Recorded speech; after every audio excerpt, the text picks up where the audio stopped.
St Mirren tried their best to Hibs it today, but Hibernian came back in spectacular style just so they could Hibs it themselves. Welcome back, guys, to Fog Football. This was the final game of the opening CINCH Premiership round of fixtures, and it finished at Easter Road, Hibernian 2, St Mirren 3. And could this be the result that gets Lee Johnson his marching orders? I think it could be. I think it should be. But will it?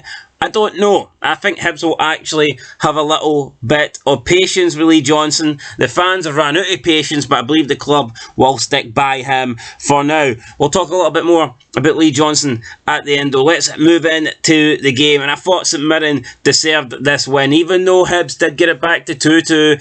Overall, when you look at the game, I thought St Mirren were the much better side. Probably should have had a bigger lead at one point than 2-0.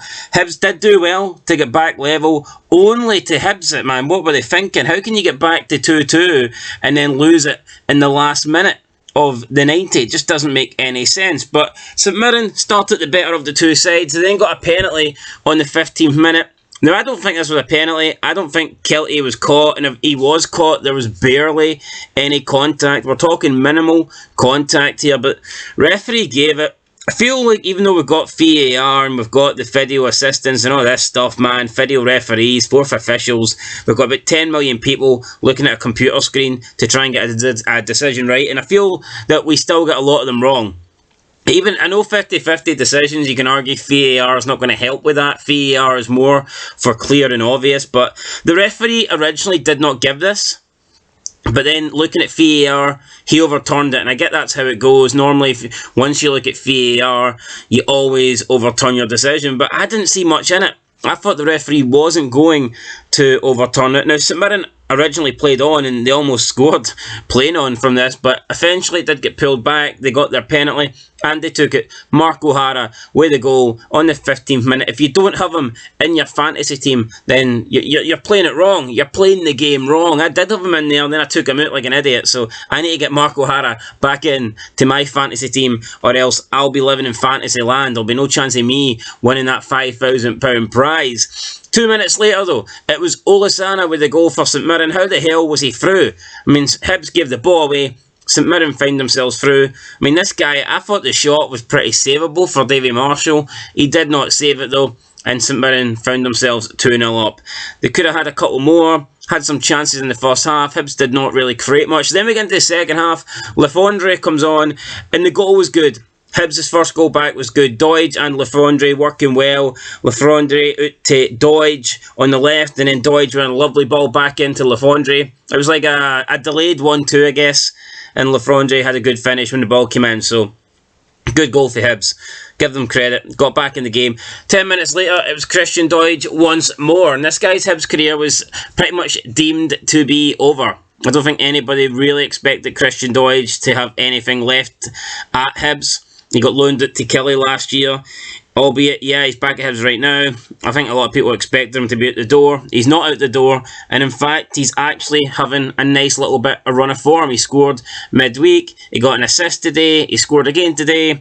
Christian Doidge was looking good, and he was one of those players that you thought maybe could get the winner for Hibernian with, 10 minutes to go. Maybe Christian Doidge was the man that could step up and win Hibernian this game by 3-2. Was it to be, though? No, it was not, because it was Craig Kelty bombing down the right-hand side, and this cross for Kelty was beautiful. Magnificent cross, pinpoint onto the head of Grieve, and he just put it to the left of the goalkeeper, the left of Davy Marshall, and it went right into the top bins. And Hibernian fans, literally, as soon as this ball touched the back of the net, they stood up and they started walking at the stadium. And I don't fucking blame them, because they've had a tough couple of weeks, and then getting off to this start in the CINCH Premiership. And the worst thing is, at 2-0 down, I mean, they'd probably already accepted it. They'd probably go, yeah, we know we're shite. We know Lee Johnson's crap. We know we're going to lose this game and collect no points. But by the time they get back to 2-2, with 10 minutes to go, they're probably thinking, well, you know what? We could actually win this game. We could actually somehow come back and get a miracle and leave with 3 points today and go, towards the top of the table. But then, boom, no, Grieve, you're not having it. You want the 3 points, you want the point, well, you're not getting any points. Boom, back of the net. St Mirren 3, Hibernian 2, and just like that, Hibs have Hibsed it again. So yeah, good win for St Mirren. I actually predicted Hibs to finish 5th and St Mirren to finish 7th.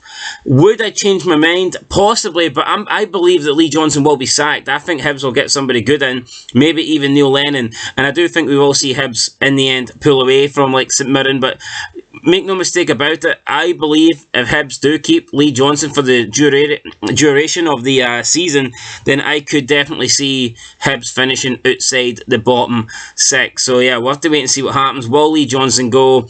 I just don't see anything from him that suggests he's going to be a good manager at Hibs. He's always looked mediocre. I've never really seen him look, even when he's getting Hibs on like good runs and Hibs are, you know, having a couple of fixtures where they're winning multiple games in a row and they've picked up like a good points tally, they still just look decent. You know, I've never seen this Hibs team look really good. They've never impressed me under Lee Johnson. But when they're bad, they are bad. So I think Lee Johnson isn't good enough for Hibs. If he was, I think we would have seen more signs that he was the man. But we haven't seen any signs. In fact, the only thing we've seen signs of is that he's not good enough, and I believe that is the case. Hibs have got rid of a lot of managers over the past couple of seasons, well, past like 5, 6, 7 seasons. So, yeah, ever since Lennon left, you know, they've had a tough time getting the right man in. I think they did get rid of Jack Ross prematurely as well. But we've seen what happened to him at Dundee United, so maybe not. But yeah, no, I mean, I think Hibs need to get a better manager in. I don't think Lee Johnson is the man to take them forward. Even when you listen to his interviews, he's going backwards. It's like, what the fuck? The guy speaks in slow motion. He just doesn't care. Well, we need to start a bit quicker, you know. It's disappointing. I said, fuck, mate, come on, say something. You're a manager, you know. There's like 20,000 people in the stadium that want to hear your excuses. At least give them something. But he just gives you the same boring fucking I don't give a shit attitude every single match report or match interview, post-match interview. Get it right. Anyway, guys, Hibernian lost this game by 2-3, and they will finish the opening day with 0 points. Mirren going to 3 points, level with the guys at the top of the table, and that includes Celtic, Hearts, Kilmarnock, and now themselves. So that's it, guys. We'll catch you in the next one. Make sure you hit a wee like, make sure you hit the subscribe button, and I'll see you later. Till next time. Peace.